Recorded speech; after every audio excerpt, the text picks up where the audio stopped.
In the early 1970s, Paramount Pictures approached famed Italian director Sergio Leone, who is best known for the Clint Eastwood spaghetti westerns and Once Upon a Time in the West, to direct their highly anticipated gangster drama based on a best-selling novel. But Leone had no time for The Godfather, as he had already began pre-production on his adaptation of Harry Gray's semi-autobiographical novel The Hoods, about a group of Jewish gangsters and best friends who rose from extreme poverty to chilling notoriety in the early years of the 20th century. Leone's pre-production would stretch for over a decade before the camera started rolling, but the end result, Once Upon a Time in America, has to this day gained the status of a latent masterpiece, and an experience necessary for all true cinephiles.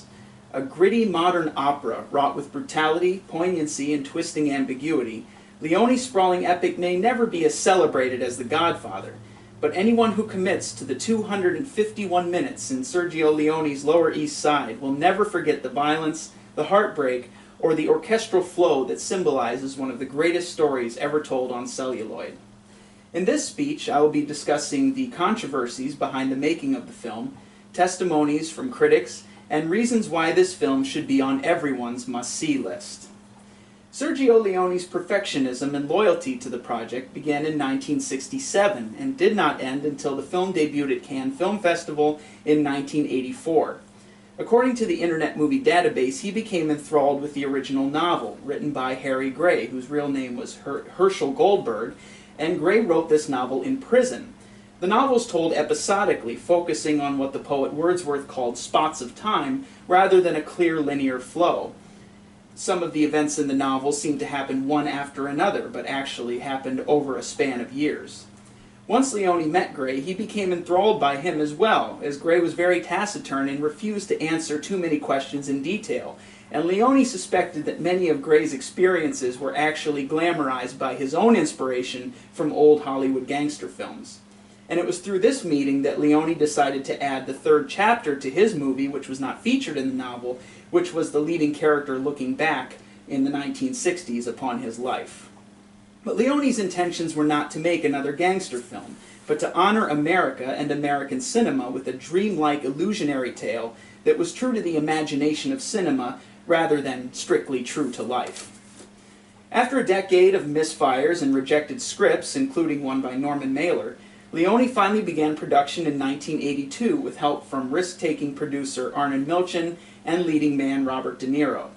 Based on information from MentalFloss.com, the shoot lasted 9 months, and they filmed in New York, Italy, Montreal, and Florida, and the original cut was 6 hours long, taken from 10 hours of footage, which Leone wanted to release in 2 3-hour segments.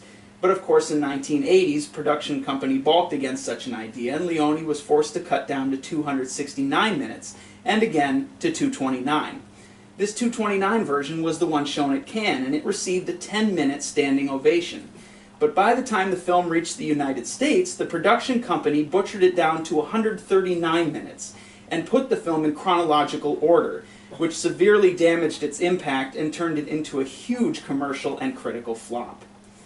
Now obviously, controversy does not automatically make a great film or a must-see, but in this case, the material speaks for itself. The theatrical release at 229 minutes combines the cinematic charm of old Hollywood with the inescapable truths about poverty, organized crime, friendship, and betrayal.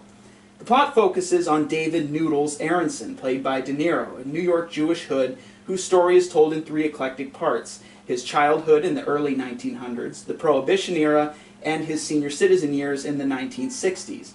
His best friend is Max, played by James Woods, and this relationship is the central conflict of the piece. Their loyalty both holds them together and splits them apart at different times throughout the movie.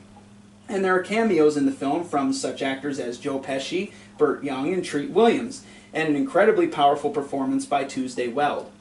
But the romantic relationship in the film is between Noodles and Deborah. Deborah is played as a child by Jennifer Connelly in her first film role, and Elizabeth McGovern as an adult. And this love story is laced with tragedy, regret, and brutality, as well as unconditional love. The film shifts from one time period to another, and it's anchored through the perspective of Noodles, played with nuanced complexity by Robert De Niro in one of his most underrated roles. It has all of the intensity and the layers of a taxi driver, a raging bull, but with much more subtlety and quiet grace. According to an article in the Drama Review, this movie should be treated as an event. The methodical pace unfolds in story and music and imagery, rather than bombarding the audience with action and excessive dialogue.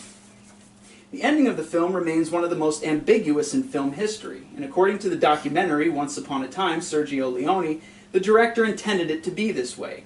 He saw the story as a sweeping, metaphorical illusion rather than a paint-by-numbers biopic. And of course, adding significant genius to the film is the music of Ennio Morricone, cinema legend and revered composer, and his score for Once Upon a Time in America, though not Oscar-nominated because it was not made eligible in time, is considered by many to be his best work. Now, praise and redemption have followed this film since its initial release, even after its lackluster American debut, and it is now considered one of the greatest movies outside of common public knowledge. According to an article for the New York Post, Martin Scorsese spearheaded the latest restoration in 2014, adding 22 minutes and debuting the 251-minute version at the New York Film Festival. He's quoted as saying, "A great film just became that much greater." As for actor James Woods, he considers this his greatest and favorite film, and he said, "It was actually a movie, not just a merchandising opportunity. It's impossible to say how big it was." As for the critics, according to an article for Letterboxd.com, those who panned the American 139-minute version were quick to change their reviews once they saw the director's original cut. In conclusion, Sergio Leone dedicated almost 15 years of his life to Once Upon a Time in America, and while his physical health certainly played a part, many speculate that his early death at the age of 60 was due to a combination of overworking himself on the project and heartbreak over its failure in America, the country that Leone was specifically honoring with the film. But despite the historical trivia one can research, Once Upon a Time in America is a masterwork that speaks for itself. 251 minutes is an age upon the earth for today's easily distracted YouTube generation. However, for those of you who still wish to indulge in art, whether it be literature, cinema, theater, orchestra, or canvas, this film stands apart from its genre classifications as a peerless, timeless classic. It remains a must-see for any connoisseur of film, for any Robert De Niro fan, and for everyone who wants to feel something real and permanent. Leone's own words serve as a reminder for the lost art of filmmaking. Cinema is life, and vice versa.